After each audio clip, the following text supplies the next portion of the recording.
అనకాపల్లి జిల్లా పంచదార్లకొండపై అక్రమ మైనింగ్ వివాదం ముదురుతోంది. ఫణిగిరిపై తవ్వకాలకు వ్యతిరేకంగా గ్రామస్తులు రీలే నిరాహార దీక్షను ప్రారంభించారు. గ్రామస్తుల రీలే నిరాహార దీక్షకు వైసీపీ నేతలు సంఘీభావం తెలిపారు. నిరాహార దీక్షను మాజీ మంత్రులు గుడివాడ అమర్నాథ్, దాడిశెట్టి రాజా సందర్శించారు. 3 లక్షల మెజారిటీతో గెలిచిన ఎంపీ ఇక్కడ ప్రజలు తనకు బ్లాంక్ చెక్ ఇచ్చారని భావిస్తున్నారని అమర్నాథ్ మండిపడ్డారు. నియోజకవర్గంలో కొండలను గుండు చేయడానికి రూట్ మ్యాప్ సిద్ధం చేసుకుని దోపిడీకి పాల్పడుతున్నారని ఆరోపించారు. పర్యావరణ శాఖ మంత్రి పవన్ కళ్యాణ్ జనసేన ఎమ్మెల్యే ఉన్న చోట ఆలయానికి ఇబ్బంది కలుగుతుంటే మీ సనాతన ధర్మం ఏమైందంటూ నిలదీశారు. పంచదారల కొండలు కొట్టేయడంలో సహకరించిన ఏ అధికారిని వదలబోమన్నారు అమర్నాథ్.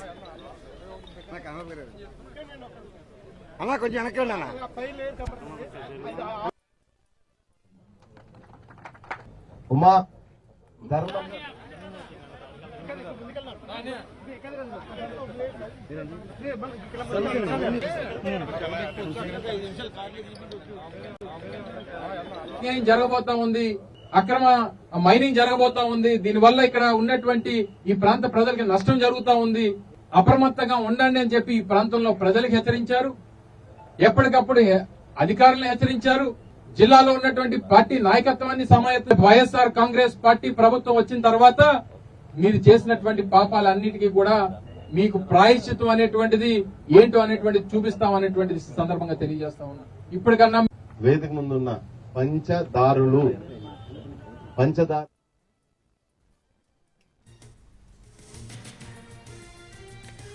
అనకాపల్లి జిల్లా పంచదార్లకొండపై అక్రమ మైనింగ్ వివాదం ముదురుతోంది. ఫణిగిరిపై తవ్వకాలకు వ్యతిరేకంగా గ్రామస్తులు రీలే నిరాహార దీక్షను ప్రారంభించారు. గ్రామస్తుల రీలే నిరాహార దీక్షకు వైసీపీ సంఘీభావం తెలిపింది. నిరాహార దీక్షను మాజీ మంత్రులు గుడివాడ అమర్నాథ్, దాడిశెట్టి రాజా సందర్శించారు. 3 లక్షల మెజారిటీతో గెలిచిన ఎంపీ ఇక్కడ ప్రజలు తనకు బ్లాంక్ చెక్ ఇచ్చారని భావిస్తున్నారని అమర్నాథ్ మండిపడ్డారు. నియోజకవర్గంలో కొండలను గుండు చేయడానికి రూట్ మ్యాప్ సిద్ధం చేసుకుని దోపిడీకి పాల్పడుతున్నారని ఆరోపించారు. పర్యావరణ శాఖ మంత్రి పవన్ కళ్యాణ్ జనసేన ఎమ్మెల్యే ఉన్న చోట ఆలయానికి ఇబ్బంది కలుగుతుంటే మీ సనాతన ధర్మం ఏమైందంటూ నిలదీశారు. పంచదారుల కొండలు కొట్టేయడంలో సహకరించిన ఏ అధికారిని వదలబోమన్నారు అమర్నాథ్.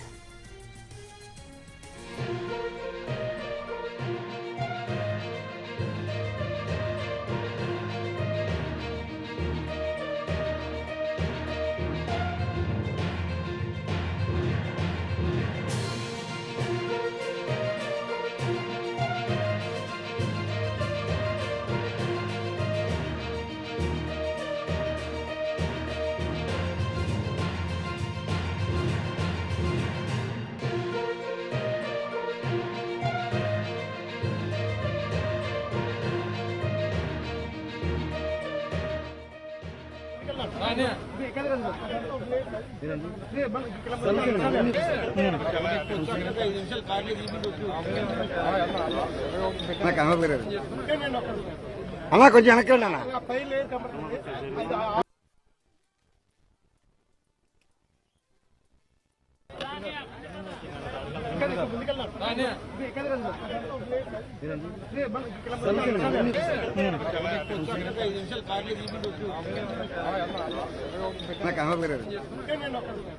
అన్నా కొంచెం వెనక్కండి అన్న.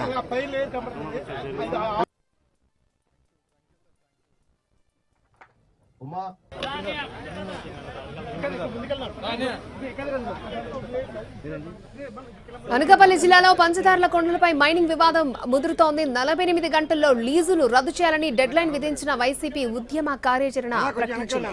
ఈ నెల 21న చలో పంచదారలకు సిద్ధమైంది. ఇప్పటికే గ్రామస్తులు రీలే నిరాహార దీక్షలు ప్రారంభించగా వైఎస్ఆర్ కాంగ్రెస్ పార్టీ ఉద్యమ కార్యాచరణతో అక్రమ తవ్వకాల వ్యవహారం కీలకంగా మారింది.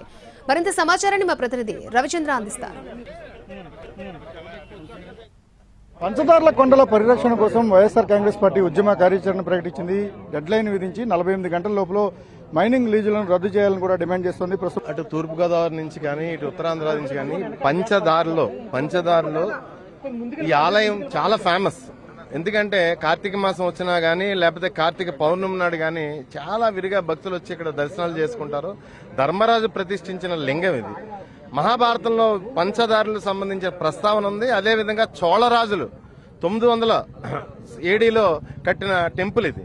మరి ఇలా టెంపుల్ని పాడు చేయడం, ఈ విశిష్టతను పాడు చేయడం మనం ఎదుర్కొంటా చూస్తున్నాం. 5 దారులు వస్తాయి. 5 దారులు శివలింగం మీద అభిషేకం చేసుకుని కింద కోనేరులోకి వస్తాయి. కోనేరులో స్నానం చేస్తారు భక్తులు, ఎందుకంటే శివలింగాన్ని అభిషేకించిన దారులు కాబట్టి. ఆ దారుల పైన ఇలా మైనింగ్ చేసేసి మొత్తం ఆ దారులు కట్ చేసి పాడేస్తే ఇప్పుడు ఆల్రెడీ దారులు బురద కింద వస్తున్నాయి. పూర్వం మంచినీళ్ళుగా వచ్చాయి, ఇప్పుడు బురద కింద వస్తుంది. కట్ చేసి పాడైతే ఎంత దారుణంగా విధ్వంసం చేస్తుంటే ఈ బీజేపీ వారు ఏం చేస్తున్నారో, లేకపోతే ఈ సనాతన ధర్మం కాపాడే వాళ్ళు ఏం చేస్తున్నారో, లేదా సాధు సంతతులు ఏం చేస్తున్నారో, ఏం జరుగుతుంది ఆంధ్రప్రదేశ్లో అని చెప్పేసి నేను అడుగుతున్నాను. ఒకటి, ఈ ఉత్తరాంధ్ర జిల్లాని దోపిడీ చేయడానికి వచ్చి ఇక్కడ ఎంపీల కింద పోటీ చేసి సూట్ కేసులతో దిగి ఇక్కడ దిగి ఈ ప్రాంతాన్ని దోపిడీ చేయడం తప్పితే వేరే ధ్యాస లేదు. 5,000 కోట్ల రూపాయల భూమి, 50 ఎకరాల భూమి ఇచ్చారు. అది అన్యాయం అంటే 5,000 కోట్లు కాదు 1,000 కోట్లు అంటారు ఒక ఎంపీ గారు. మరి ఇంకో ఎంపీ గారి పరిస్థితి, ఆయన పేరు మీదే లైసెన్సులు పెట్టుకుని ఆయన పేరు డైరెక్ట్ ఆయనే దోచి పారేస్తుంటే 2 నెలల్లో శుభ్రం కొట్టి పారేస్తుంటే మరి సనాతనవాద వాళ్ళు, బీజేపీ ఎంపీ ఆయన, ఇక్కడ జనసేన ఎమ్మెల్యే మరి ఏం చేస్తున్నారో, ఏం జరుగుతుంది, దీని మీద సీరియస్ గానే మా వైఎస్ఆర్ కాంగ్రెస్ పార్టీ తరఫున ఫైట్ చేయడానికి డిసైడ్ అయి కూర్చున్నాము. Thank you sir. అంటే ఓవరాల్ గా పర్మిట్ ఇచ్చినట్టుగా కనిపిస్తుంది ఇక్కడ పెద్ద ఎత్తున దోపిడీకి. దీన్ని ఎట్లా చూడాల్సి ఉంటుంది? అంతా కలిపి 15/5/2026 అంటే మే 15వ తారీఖున పర్మిషన్ తీసుకోవడం. ఇంకా విత్ ఇన్ 2 months లో ఆల్మోస్ట్ 120-130 అడుగుల లోతు తవ్వేశారు. సో మేజర్ ఏంటంటే ఒక పవిత్రమైనటువంటి ప్రాంతం, ఆల్మోస్ట్ 1200 సంవత్సరాల చరిత్ర కలిగినటువంటి ఒక ఆలయం. ముఖ్యంగా విశాఖపట్నంలో మాధవధార ఏ రకంగా ఉంటుందో ఇక్కడ పంచదార, ఈ పంచదారులకు సంబంధించినటువంటి పవిత్రత కూడా ఆ రకంగా ఉంటుంది. సో దాన్ని ఈరోజు దాంట్లోంచి బురద నీరు వచ్చేటువంటి పరిస్థితి తీసుకుని వచ్చారు. సో అందుకనే రేపు 21వ తారీఖున చలో పంచదారలు అనౌన్స్ చేస్తాం. ఇప్పటి నుంచి దాదాపు 48 గంటల టైం ఉంది. ఈ లోపు ఇచ్చినటువంటి పర్మిట్లన్నీ కూడా క్యాన్సిల్ చేయాలి. దాంతోపాటు నో మైనింగ్ జోన్ గా దీన్ని ప్రకటించాలి. ఎందుకంటే మొన్న రీసెంట్ గా జరిగినటువంటి జాయింట్ సర్వేలో కూడా ఏదైతే పురావస్తు శాఖ సంబంధించినటువంటి అధికారులు, మైనింగ్ అధికారులు అందరూ కలిసి జాయింట్ సర్వే చేసి ఇక్కడ జరుగుతున్నటువంటి డ్రిల్లింగ్, వైబ్రేషన్స్ వీటి వల్ల అది ఎఫెక్ట్ అయింది అనేటువంటిది కూడా వారు చెప్పడం జరిగింది. సో దాంతో నువ్వు మైనింగ్ లీజ్ క్యాన్సిల్ చేయాలి తప్ప నువ్వు టెంపరీ స్టాపేజ్ ఆర్డర్ ఇవ్వడం అనేటువంటిది పద్ధతి కాదు. దీంట్లో ఎవరైతే ఇన్వాల్వ్ అయినటువంటి అధికారులు ఉన్నారో అధికారులు అందరూ కూడా బాధ్యత వహించాలి. రేపు వారికి జరిగినటువంటి నష్టానికి ఈ ఇప్పుడున్నటువంటి ప్రజాప్రతినిధులు ఎవరు కూడా వారికి రెస్క్యూకి రారు. దయచేసి అవన్నీ కూడా అధికారులు కూడా గుర్తుపెట్టుకుని చర్యలు తీసుకోవాలని చెప్పి డిమాండ్ చేస్తా ఉన్నాం. పంచదారుల దోపిడీకి కారణమవుతున్న అధికారులు ఎవరిని కూడా ఉపేక్షించేది లేదు. ఖచ్చితంగా వారంతా కూడా బాధ్యత వహించాల్సిందేనని వైఎస్ఆర్ కాంగ్రెస్ పార్టీ చెప్తోంది. ఈ క్రమంలోనే ఇక్కడ సమీపంలో ఉన్న పంచదారుల కొండల పరిరక్షణ కోసం ఉద్యమ కార్యాచరణను ప్రకటించి తమ ఆందోళనను ఉధృతం చేయాలని నిర్ణయించింది. ఇప్పటికే గ్రామస్తులు రిలే దీక్షలను కూడా ప్రారంభించారు.